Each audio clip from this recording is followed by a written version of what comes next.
আসসালামু আলাইকুম। আশা করছি আপনারা সবাই অনেক অনেক ভালো আছেন। আজকের এই ভিডিওতে আমরা অ্যান্ড্রয়েডের সিস্টেম বার ম্যানেজ করার চেষ্টা করব। অ্যান্ড্রয়েড 15 এর মধ্যে অ্যান্ড্রয়েড সিস্টেম বার্স নিয়ে অনেক আপডেট চলে এসেছে।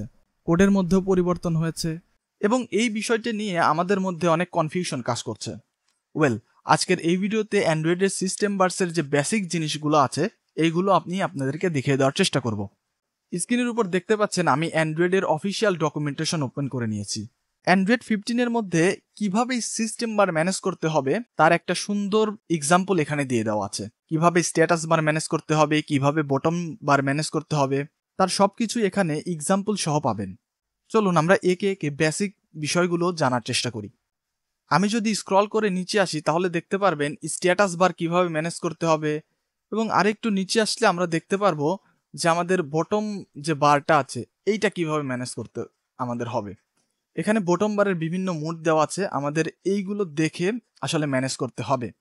এবং অ্যাপ্লিকেশন তৈরি করার পূর্বে আমাদের বিভিন্ন ভার্সন, বিভিন্ন মোডের নেভিগেশনে অ্যাপ্লিকেশনটাকে রান করে দেখতে হবে যে এটা সঠিকভাবে কাজ করছে কিনা।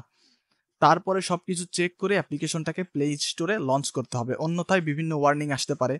যেমন আমরা বর্তমানে বেশিরভাগ যে ভুলটা করে থাকতেছি সেটা হচ্ছে ডিপ্লিকেটেড ক্লাস ব্যবহার করতেছি, ডিপ্লিকেটেড কোড ব্যবহার করতেছি। এই জন্য কনসোলের মধ্যে একটা ওয়ার্নিং আসতেছে যে এই ডিপ্লিকেটেড ক্লাস বা কোডটা তুমি রিমুভ করে আপডেট যে কোড এসেছে এই কোডটা তুমি ব্যবহার করো। ওয়েল, কিভাবে এইগুলোকে আপডেট করবেন, কি কি কোড আপনি করবেন, কিভাবে এটাকে ম্যানেজ করবেন, এইটা আমি এই ভিডিওতে দেখিয়ে দিব, চিন্তার কিছু নেই। দেখতেই পাচ্ছেন আমি এখানে একটা নতুন প্রজেক্ট তৈরি করে নিয়েছি। activity_main.xml এর মধ্যে আমি কনস্ট্যান্ট লেআউটের পরিবর্তে রিলেটিভ লেআউট নিয়েছি এবং একটা টেক্সট ভিউ নিয়েছি, এখানে দেখতে পাচ্ছেন। এখন আমি যদি অ্যাপ্লিকেশনটাকে রান করে দেই তাহলে এইরকম একটা আউটপুট আপনি দেখতে পাচ্ছেন। এখানে হ্যালো ওয়ার্ল্ড লেখা আছে এবং আমাদের স্ট্যাটাস বার এবং নেভিগেশন বারটাও দেখে ঠিকঠাক মনে হচ্ছে। এখন কথা হচ্ছে আমি যদি স্ট্যাটাস বারের কোনো কালার দিতে চাই তাহলে কিভাবে দিব। খুবই সিম্পল, আমি এখানে প্যারেন্ট লেআউটের মধ্যে চলে আসবো এবং এখানে যদি আমি একটা ব্যাকগ্রাউন্ড কালার দেই, অ্যান্ড্রয়েড গ্রিন কালার আমি দিয়ে দিলাম, গ্রিন ডার্ক, এবং অ্যাপ্লিকেশনটাকে রান করে দিই, তাহলে দেখতে পারবেন যে আমার স্ট্যাটাস বারের কালারটা কিন্তু চেঞ্জ হয়ে গেছে। দেখতেই পাচ্ছেন আমাদের স্ট্যাটাস বারের কালারটা কিন্তু চেঞ্জ হয়ে গেছে। এখন মনে করুন আপনি আরো ডার্ক একটা কালার এখানে দিতে চাচ্ছেন। ওয়েল, আমি এখানে আরো একটু ডার্ক টাইপের কালার এখানে অ্যাড করে দিলাম, লাইক দিস, এবং অ্যাপ্লিকেশনটাকে রান করে দিলাম। এখন যদি আপনি আমার অ্যাপ্লিকেশনটা দেখেন তাহলে দেখতে পারবেন যে আমার যে সিস্টেম বার এটার কালারটা কেমন যেন একদম এটাও কালো, এবং আমার যে ব্যাকগ্রাউন্ড কালার এটাও কালো। তো এইটা কিন্তু ম্যাচ করছে না। তো এখন আমি কিভাবে আমার এই সিস্টেম বারের কালারটা চেঞ্জ করতে পারি, এখানে যেন এইটার সাথে অ্যাডজাস্ট করতে পারি। তাহলে চলুন আবার ডকুমেন্টেশনটা ওপেন করি এবং স্ক্রল করে উপরে যাওয়ার পর এখানে দেখতে পাচ্ছেন নেভিগেশন বার আইকন যে কালারগুলো আছে সেটা কিভাবে চেঞ্জ করবেন, সিস্টেম বারের আইকন কালারগুলো আপনি কিভাবে চেঞ্জ করবেন। ওয়েল, আমি একটু স্ক্রল করে নিচে আসার পরে এখানে দেখতে পাচ্ছেন system bar icons calling enable its to its ensure system bar icon colour update when the device theme changes. While going to its, you might need to manually update the system bar icon colors so they contrast with your app's background. For example, to create light status bar icon. আমাদের যদি status বারের আইকনের colour change করতে হয় according to the background colour অ্যাপ্লিকেশনের, তো সেই ক্ষেত্রে আমাদেরকে এই কোড ব্যবহার করতে হবে। ওয়েল, আমরা যদি এই কোডটাকে এখান থেকে কপি করে নেই এবং আমাদের অ্যাপ্লিকেশনের মধ্যে চলে যাই এবং জাভাতে যাই, এবং এখানে দেখতে পাচ্ছেন সেট কন্টেন্ট ভিউ। তো সেট কন্টেন্ট ভিউ এর উপরে গিয়ে আমরা যদি এই কোডটাকে পেস্ট করে দিই তাহলে দেখতে পাচ্ছেন এখানে একটা ইরর চলে আসছে। সো আমি এটাকে জাস্ট ইম্পোর্ট ক্লাস করে নিচ্ছি। আপনারা চাইলে এখানে অল্ট কিবোর্ড থেকে অল্ট প্লাস ইন্টার প্রেস করে এটাকে ইম্পোর্ট করে নিতে পারেন। আমি জাস্ট ইম্পোর্ট করে নিলাম। ওয়েল, দেখতে পাচ্ছেন এখানে জাস্ট দুইটা ইরর চলে আসছে। এই ইররটা কিন্তু এখানে আপনি যখনই ইম্পোর্ট করতে যাবেন এটা কিন্তু ইম্পোর্ট হবে না। তো এইটার সলিউশনটা করতে হইলে আপনি এখানে গেট ভিউ এবং এখানে গেট ভিউ লিখে দিবেন, গেট উইন্ডো লিখে দিবেন, তাইলে দেখতে পাচ্ছেন এই ইররটা চলে গেল এবং এখানে ফলস লেখা আছে। এখানে দেখতে পাচ্ছেন set appearance light status bar. Well, অ্যাপ্লিকেশনটাকে চলুন রান করে দেখি। দেখতেই পাচ্ছেন অ্যাপ্লিকেশনটা আমাদের রান হয়ে গেছে এবং উপরে দেখতে পাচ্ছেন আমাদের যে স্ট্যাটাস বারের যে আইকনের কালার আগে ছিল ব্ল্যাক, এখন কিন্তু হয়ে গেছে হোয়াইট। একই সাথে আপনি যদি এখানে ট্রু করে দেন তাহলে কিন্তু আবার এটা ব্ল্যাক হয়ে যাবে। কাজেই আপনি আপনার ব্যাকগ্রাউন্ড অনুযায়ী, আপনি আপনার স্ট্যাটাস বারের কালার অনুযায়ী আপনি কিন্তু চাইলে এটা নিজের ইচ্ছা মতো চেঞ্জ করতে পারেন।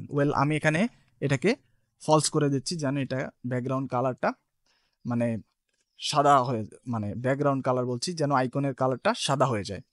দেখতে পাচ্ছেন আইকনের কালারটা হোয়াইট হয়ে গেল। এইভাবে আপনি চাইলেই স্ট্যাটাস বারের আইকন কালার আপনি যে কোনো সময় ব্ল্যাক এবং হোয়াইট থিম অনুযায়ী বা আপনার অ্যাপ্লিকেশনের ব্যাকগ্রাউন্ড অনুযায়ী আপডেট করতে পারেন, চেঞ্জেস করতে পারেন। এখন কথা হচ্ছে, আমাদের এখানে একটা হ্যালো ওয়ার্ল্ড টেক্সট ছিল, রাইট? তো এখন কথা হচ্ছে, আমরা যেহেতু অ্যাপ্লিকেশনের মধ্যে এখানে আমরা ডিজাইন করব, আমরা তো চাচ্ছি না যে আমাদের যে স্ট্যাটাস বারের যে কালারটা থাকবে সেই কালারটাই আমার পুরো অ্যাপ্লিকেশনের মধ্যে থাকুক, তাই না? আমি চাচ্ছি যে আমার স্ট্যাটাস বারের মধ্যে একটা কালার থাকবে এবং আমার ডিজাইন করব আমি অন্য কালার দিয়ে। সেই ক্ষেত্রে আমরা কিভাবে করতে পারি? That's a very simple. Just text ভিউটাকে আমি এখান থেকে কাট করে নিচ্ছি। আমি এই পুরো আমার যে ডিজাইনটা থাকবে অ্যাপ্লিকেশনের, এই পুরো ডিজাইনটা আমি আরও একটি রিলেটিভ লেআউট নিয়ে নিচ্ছি। আমি হাইট উইথ ম্যাচ প্যারেন্ট করে দিলাম এবং এইটার মধ্যে আমি টেক্সট ভিউটা রেখে দিলাম। এবং এখানে আমার যে লিনিয়ার লেআউট আছে, এই লিনিয়ার লেআউটের আমি একটা ব্যাকগ্রাউন্ড কালার আমি হোয়াইট করে দিলাম। তাহলে দেখতে পাচ্ছেন আমার এখানে ডিজাইনের মধ্যে তেমন কোনো চেঞ্জেস আসতেছে না, কিন্তু আমি যখন অ্যাপ্লিকেশনটাকে রান করে দেব তখন দেখতে পারবেন আমার স্ট্যাটাস বারের কালারটা আমার উপরে যেটা প্যারেন্ট লেআউটে সেট করেছি এটা হয়ে গেছে। একই সাথে আমার ডিজাইনের জন্য একটা কালার কিন্তু হয়ে গেছে। একই সাথে আমরা যদি এখানে বেশিরভাগ সময় আমাদের ব্যবহার করার প্রয়োজন হতে পারে মানে হোয়াইট কালার, রাইট? ব্যাকগ্রাউন্ড মানে স্ট্যাটাস বারের কালারটা হোয়াইট করার প্রয়োজন হবে। যখন আমরা হোয়াইট করতে যাব তখন দেখা যেতে পারে যে আমাদের যে স্ট্যাটাস বারের যে আইকনের কালার এটাও হোয়াইট এবং আমাদের যে ইসের কালার এটাও হোয়াইট। এখানে দেখতে পাচ্ছেন সেম কেস কিন্তু আপনাদের হতে পারে, দুইটা এখানে মানে হাইড হয়ে গেল। তো সেই ক্ষেত্রে আপনি এখানে এসে জাভাতে এসে এটা আপনি নিজের মতো করে অ্যাডজাস্ট করে নিতে পারেন। এটা আপনি ট্রু করে দিতে পারেন। তাইলে এখানে ব্ল্যাক কালার হয়ে যাবে আইকনগুলো। সো এইভাবে আপনি চাইলে নিজের মতো করে এই দেখেন এটা কিন্তু হয়ে গেল। এখন আপনি চাইলে এখানে যে প্যারেন্ট লেআউটের বা আপনার ডিজাইন করবেন এই কালারটা আপনার চাইলে একটু চেঞ্জ করে দিতে পারেন। যেমন আমি হালকা গ্রে করে দিলাম। ঠিক আছে? তো এটা আপনি নিজের মতো করে এখন অ্যাডজাস্ট করতে পারবেন। আমি অ্যাপ্লিকেশনটাকে রান করে দিচ্ছি। দেখতে পাচ্ছেন আমাদের যে স্ট্যাটাস বার সেটা কিন্তু আমার হোয়াইট হয়ে গেল। আমাদের কালার স্ট্যাটাস বারের কালারগুলো আমরা ম্যানেজ করতে পারছি। এখন কথা হচ্ছে আমাদের বটম নেভিগেশন বা বটম বার নিয়ে। তো এইটা কিভাবে আমরা অ্যাডজাস্ট করব বা আমরা কিভাবে এইটার কালার চেঞ্জ করব? যেমন আমরা এখানে স্ট্যাটাস বারের যে কালারটা দিচ্ছি এই কালারটা আমরা চাচ্ছি যে বটম নেভিগেশন ভিউতেও আমাদের আসুক। তো সেই ক্ষেত্রে আমরা কিভাবে করতে পারি? আমি আবার ডকুমেন্টেশনটা ওপেন করে নিচ্ছি এবং এখানে নিচে দেখতে পাচ্ছেন আমাদের একটা কোড দেওয়া আছে। তো এই কোডটা দিয়ে আমরা বটম মানে নেভিগেশন বারটাকে আমরা ম্যানেজ করতে পারি। নেভিগেশন বারের ব্যাকগ্রাউন্ডকে আমরা ম্যানেজ করতে পারি। এই কোডটা কিভাবে কাজ করে চলুন আমরা দেখে নিই। আমরা সেট কন্টেন্ট ভিউ এর উপরে গিয়েই আমরা এই কোডটা লিখব। প্রথমে একটি কন্ডিশন দিয়ে নিচ্ছি, if build version dot SDK int greater than equal build version codes dot Q.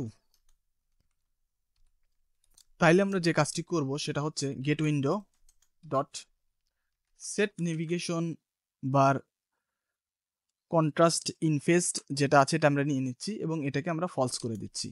False করে দিলে দেখবেন যে আমরা স্ট্যাটাস বারের মধ্যে যে কালারটা দিচ্ছি সেম কালারটা আমাদের বটম নেভিগেশনের মধ্যেও চলে আসছে। দেখতে পাচ্ছেন যে আমাদের এখানে আমরা হয়তো এভাবে দেখে বুঝতে পারছি না। আমরা যদি এখানে কালারটা চেঞ্জ করে দেই, আমি যদি এখানে একটা কালারে এইটা দিয়ে দেই তাহলে হয়তো আপনারা বিষয়টা আরো ভালোভাবে বুঝতে পারবেন। আমি অ্যাপ্লিকেশনটাকে রান করে দিয়েছি। দেখতে পাচ্ছেন এখানে কিন্তু আমাদের কালারটা চেঞ্জ হয়ে গেছে। এখন আমরা চাইলেই কিন্তু এখানে আমি যে কোনো কালার এখানে আমি হোয়াইট করে দিতে পারি। এটাকে ফলস করে দিলেই আমাদের এটা হোয়াইট হয়ে যাবে সিস্টেম বারের কালার। দেখতে পাচ্ছেন আমাদের কিন্তু কালারটা হোয়াইট হয়ে গেছে। এইভাবে কিন্তু আপনারা চাইলেই খুব সহজে মানে স্ট্যাটাস বার এবং নেভিগেশন বার, সিস্টেম নেভিগেশন বার এটা কিন্তু আপনি চাইলে নিজের মতো করে আপডেট করতে পারেন। একই সাথে আমি কিছু কথা বলে দেই। আপনারা আগে যেভাবে ডিজাইন করছেন, যেমন এইটাকে আপনি প্যারেন্ট লেআউট ধরছেন, এখন মানে মনের মধ্যে এমন একটা ফিল নিবেন যে এইটা আপনার প্যারেন্ট লেআউট। ওকে, এখানে আপনি ডাওয়ার নেভিগেশন লিখতে পারেন, বটম নেভিগেশন নিয়ে কাজ করতে পারেন যে কোনো কিছু নিয়ে কাজ করতে পারেন। এই লেআউটের মধ্যে আপনি যখন ডিজাইন করবেন তখন কিন্তু আপনার ডিজাইনের মধ্যে কোনো ইফেক্ট ফেলবে না। আরেকটা জিনিস আমি বলে নিই, এই যে টেক্সটটা আছে, এই টেক্সটটাকে যদি আমি এখন অ্যালাইন প্যারেন্ট বটমে সেট করে দেই, এবং অ্যাপ্লিকেশনটাকে রান করে দেই, তাহলে দেখতে পারবেন যে এটা কিন্তু একদম নিচে চলে আসবে। দেখতে পাচ্ছেন এটা নিচে চলে আসছে। এখন আপনি যদি চান যে এটাকে একদম নিচ থেকে, একদম সিস্টেমের বারের নিচ থেকে আপনি শুরু করতে চাচ্ছেন, সেই ক্ষেত্রে কিন্তু আপনি এখানে দেখতে পাচ্ছেন টপ রাইট, এই যে বটমের মধ্যে এসে আপনি এখানে জাস্ট 0 লিখে দিবেন। এরকম আপনার যদি প্রয়োজন হয়, সরি ফর দ্যাট, এখানে এসে জাস্ট আপনি 0 লিখে দিবেন, মানে একদম নিচ থেকে আপনার এই ডিজাইনটা শুরু হবে। আপনি যদি দেখেন তাহলে বুঝতে পারবেন। দেখতে পাচ্ছেন একদম নিচ থেকে আপনার একদম এটা ওভারল্যাপিং হয়ে যাচ্ছে, ঠিক আছে? তো আপনাকে দেখাই দিলাম যে কিভাবে আসলে এটা ম্যানেজ করবেন। তো আগে যেমন ছিল আমি সেটাই রেখে দিচ্ছি এখানে, সিস্টেম বার্স বটম, এবং অ্যাপ্লিকেশনটাকে রান করে দিচ্ছি জাস্ট আপনাদেরকে দেখানোর জন্য। দেখতে পাচ্ছেন। তো এই ভিডিওর মূল উদ্দেশ্যটা ছিল যে কিভাবে আপনারা স্ট্যাটাস বারের কালার দিবেন এবং বটম নেভিগেশনের যে কালারটা আছে এটা কিভাবে নিজের মতো করে অ্যাডজাস্ট করবেন। আশা করতেছি এই কোডটা দেখে বা এই ভিডিওটা দেখে আপনারা নিজেরাই এটাকে ম্যানেজ করতে পারবেন। ধন্যবাদ সম্পূর্ণ ভিডিওটি দেখার জন্য।